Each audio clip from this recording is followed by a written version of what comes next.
भद्रोल पार राखिरहेको थियो जब चुनाव आउला हो चुनाव अब आउला त्यहाँबाट नाटक सुरु भएको छ यो कति दिन हो त्यो बाटो चाहिँ नभएर हामी चाहिँ सर्टकट बाटो हिँड्छौँ है सर्टकट बाटो यस्तो छ है यस्तो बाटो हिँड्नुपर्छ जनतालाई केटा हो त्यही सोच्ने बेला आएको छ सम्झाऊ बा आमालाई सम्झाऊ घर परिवारलाई सम्झाऊ केटा हो 2 चोट्टा मासु र 500 बिग्नु हुँदैन भनेर सम्झाऊ अब पनि नसम्झाए काम छैन केटा हो हेर यस्तो हालेर मलाई बस्छ यो चाहिँ चेरेमा रहेको पुल हो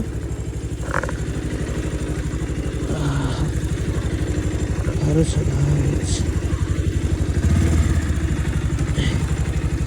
खसी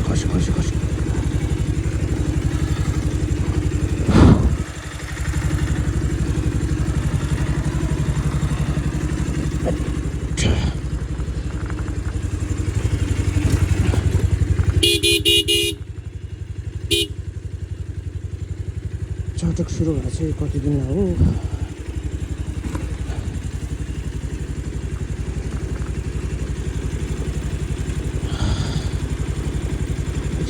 गाह्रो छ जनतालाई जुन नेता आइन कानै चिरेको पुल लिचिक गर्छ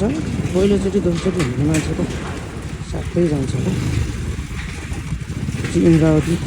नदी हो बाइक नअट्ने घुमेर हिँड्नुपर्दा घर जानु 4 घन्टा लाग्छ यहाँबाट जाँदा 1 घन्टा लाग्छ